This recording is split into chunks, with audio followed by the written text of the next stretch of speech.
Hi, I'm Seamless, and today is Sunday, which means it's time for a new How to Synth tutorial. This tutorial series has taken on a bit of a weird turn, where I initially wanted to do it basically like how I do How to Bass, where I have a sound, I talk about the sound, and that's how the sound is made, and then you just learn about that. But the thing about the How to Bass tutorial series is that it started off already being very advanced, where I assumed that you knew enough about the sort of the relevant bits that all you really needed was the last couple of things to put together particularly advanced sound design. But I never really talk about the basics. And there's a lot of reasons for that, but this How to Synth thing, I noticed that it kind of just turned into doing essentially basics of sound design, which is fine. That's important stuff. But as a result, this means that a lot of these videos take on a little bit more of a philosophical bent than having actual examples of things. Like, for example, there's not an example yet. You haven't heard a sound. You've been hearing me talking, and how often have I said about tutorial videos where you should be playing a sound at the beginning of the video to see that people are actually interested in what's happening.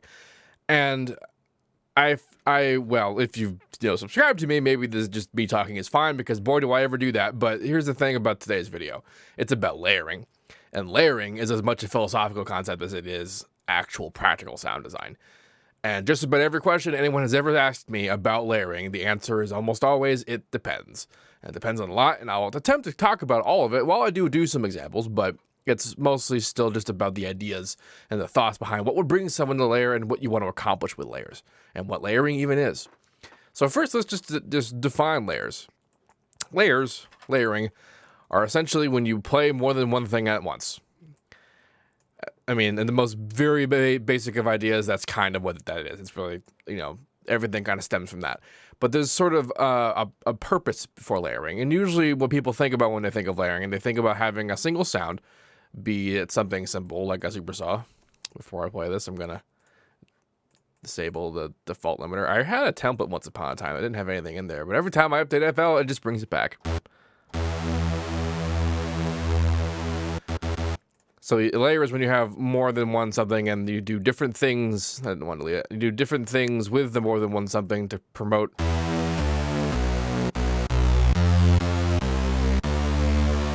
more complicated sound design, to make something, that kind of deal. But even that is still kind of a branching concept of depends about sort of what you're trying to do. Because the onset is saying, okay, cool, layering is more than one thing at once. What's the next step? The next step is, why do you want to layer? And the two most common ideas are, you want to have a whole bunch of stuff sound like one thing, or you want to have a whole bunch of stuff sound like a whole bunch of stuff. So when people talk about things like the wall of sound, that kind of thing, is usually accomplished through layering. I say usually, and it's because from a practical standpoint, I hear a lot of sounds that a lot of people have done with a lot of time and a lot of processing power that involve a lot of layering. And I listen to them, and I can make those sounds without using layering more or less at all. At least in the traditional concept. I say traditional concept because even this basic stuff that I've done here with this idea of a supersaw is technically a layer. This number here, this 9, that's how many voices we're playing at the same time, how many copies of the single thing that have little differences among them to create a layered sound. You're playing 9 layers, that whole idea. But that's an example of a whole bunch of stuff designed to sound like one thing, because it does sound like one sound. And then the whole bunch of stuff that sounds like a whole bunch of stuff is sort of when you have something like an orchestra, where you play like a bunch of violins, a bunch of tubas and trumpets and woodwinds and choirs, that kind of thing. And you can usually pretty plainly hear all of the individual elements, but it does still sound like just a whole bunch of stuff, even if they're playing the same note, even if they're in unison, which is what unison means from a theoretical standpoint. With that in mind, though, it goes even further when we talk about sort of what kind of layering we want to do. What I've done here is a pretty good example of making, more than one thing sound like just one thing. And the purposes for doing so, I mean, it could be applied to any amount of sound design. You can do it on ARPs. You can have more than one ARP playing the same thing to make it sound like one big thing. You could do leads and pads, and that's what I'm doing at the moment. You can even do it with basses. And while I typically don't, there are a couple of times when I have, and there are also a couple of times when I'm doing sound design where I have to, like when I'm doing reverse engineering something for like the 40Ks or something like that, or the 75K, which is coming up. That's, I'll hear a lot of layering involved in there. And a lot of times, if you're hearing what sounds like real complex sound design, you cannot imagine how you can get one thing to sound like that, it's probably because whoever did it originally didn't use one thing to sound like that. There's a whole lot of ideas about that. But the other kind of layering that I want to talk about is what I'll call vertical layering. What I'm doing right now is what I would call horizontal layering, where everything is kind of, it has to do with sort of the theory part. So horizontal layering is where everything from going on onward horizontally is all the same sound, even if I have a giant chord.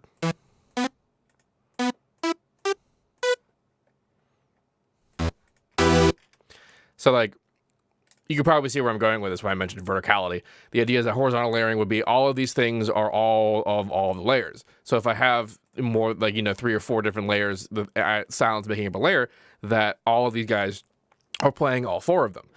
Vertical layering is a little bit more like the orchestra concept, where different instruments are usually responsible for different registers. Things like bass instruments play the lower end, normal like mid-range instruments play the mid-range end, and the smaller ones, higher frequency ones like the violins or the flutes play the higher notes. And that's sort of vertical layering, and this applies still true in even EDM stuff. Like even these gigantic chord concepts, very chord heavy music, very but like melodic dubstep and that kind of thing that they use. This is a lot of vertical layering, where you'll have a different sound for these guys. Even so far as to say that each individual note, each individual voice in a chord progression will have its own voice. And the voicing thing is an important concept, because think like a choir, for example. If you want a choir to play a chord, that means that you have to have at least as many people as there are notes in your chord to play them, because one person can't play 2 notes unless they're 2 and throat singers, and even that is a bit limited in its versatility. So something like this, if this were a choir, this would require 6 voices. And so each individual voice is its own. So like that's a very layer concept like that as well. Even choirs have the separation of the registered samples, like register abilities. So we have the basses, we have tenors, altos. I'm missing one. Okay, so bass, baritone, tenor, alto, soprano. And there's a couple others, like there's super soprano, I forget. There's a bunch of terms for that. But the idea is that there's different types of choir voices that are layered together to make these chords. And when you're progressing the chord, where you're moving around, and instead of, let's do a pretty basic one.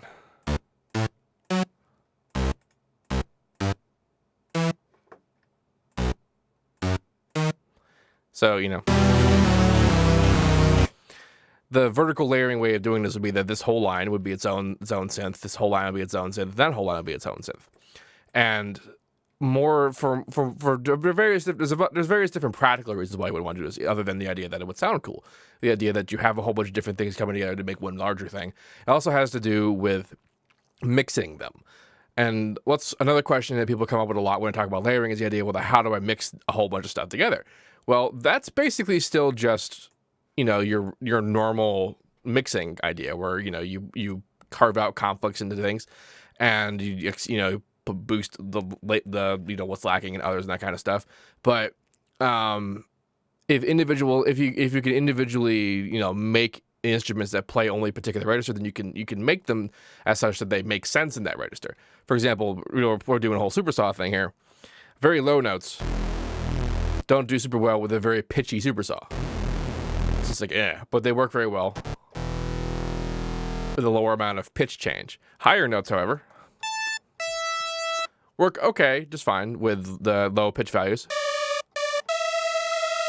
But they also work pretty okay with the higher pitch values, which means that they can be spread around, and they can have this thick sounding width to them. And it'll still work because they're so high frequency that the differences are not enough for it to really be damaging to what the actual note is. And so those are the kinds of considerations that you can have for different note heights. That's something that you can actually do without layering. This is what I mean by different practicality of layering itself. For this particular effect, all you would really need to do is go to the articulator, go into the keyboard mapping, and change it so that the lower values have lower values.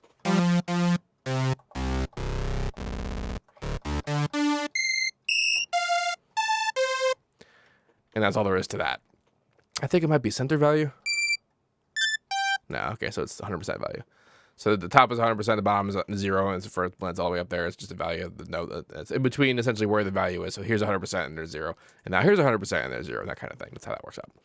So like this would actually accomplish what I just described about the individual voicing of the layer if we were to program it in particular to have the right about of registers for whatever thing you're playing on your vertical stack, that kind of thing. Now, as for actual examples, it's a bit difficult because one of the reasons why layering is popular is because it helps you to accomplish certain kinds of sounds and definitely much more complex stuff. It's a lot harder to do on any single thing. However, if you learn enough about sound design, you'll quickly realize that a lot of these things can actually just be accomplished with one thing. But I'm not saying don't do it then, because that means that if you can do those really complicated things with one thing, that means you can do even more ridiculously complicated things with layers. And actually with bass sound design, it's a very important and very dynamic thing to be doing, which I tend not to do because it's not something that as far as actual making things, I don't like, but I'm slowly warming up to the idea of incorporating layering into bass modulations and that kind of thing.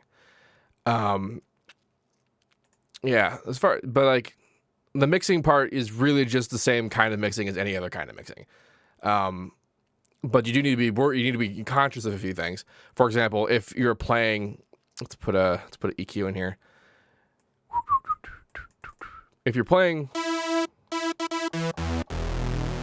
a bass note, even though the bass note might be hugely separated from the rest of the voicing, like here's the bass note,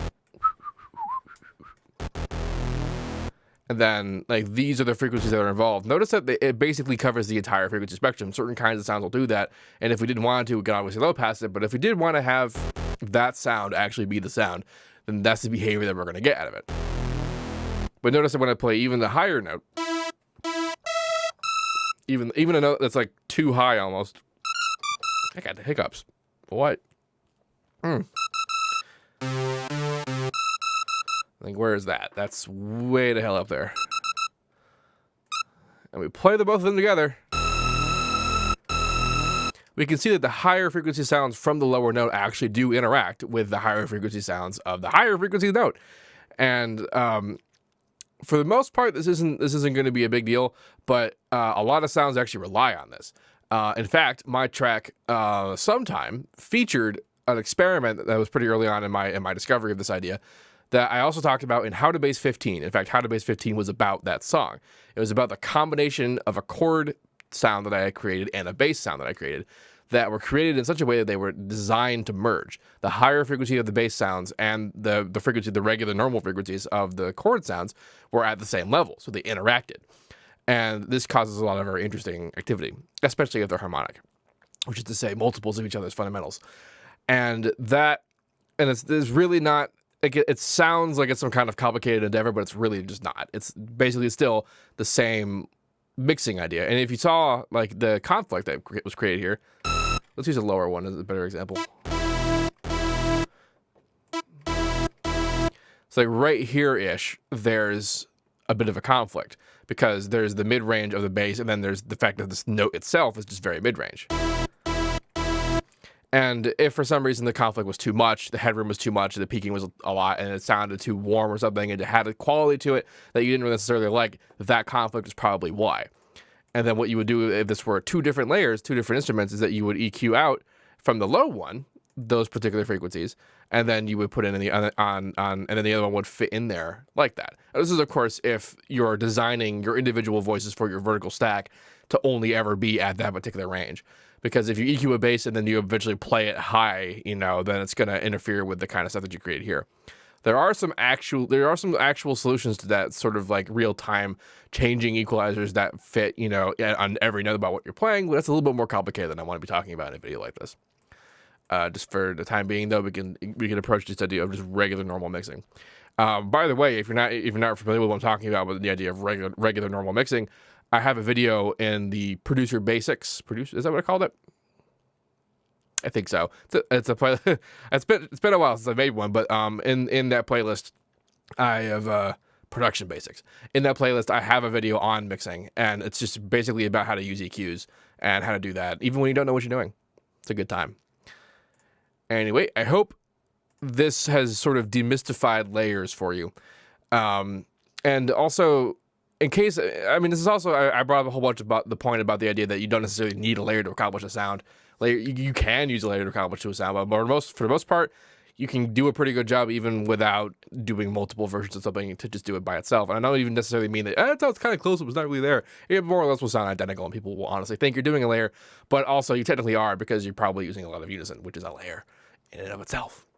Point being, if someone tells you you can't do something because you're not using layer, or it's not good enough because you're not layering, I really only want you to focus on the results. If it sounds good, if it sounds like the sound you're trying to do, even though you didn't do it the way that someone else did it, it's fine. Even if you're doing it the way that I'm not doing it, it's fine. Results are what matters. In fact, you can do a little bit of an experiment. You can tell people, you can withhold information from people about how you made something and maybe ask them how they think it was made. And if they think it was a layer, even though it wasn't a layer, then that's how you know it doesn't really matter. Those kinds of experiments are usually very eye-opening. Anyway, if you have any questions about this, please let me know. As usual, don't forget to like, comment, subscribe, all the awesome stuff. And as usual, have a nice day. That's what I'm trying to say with as usual. It's a pretty usual thing, though.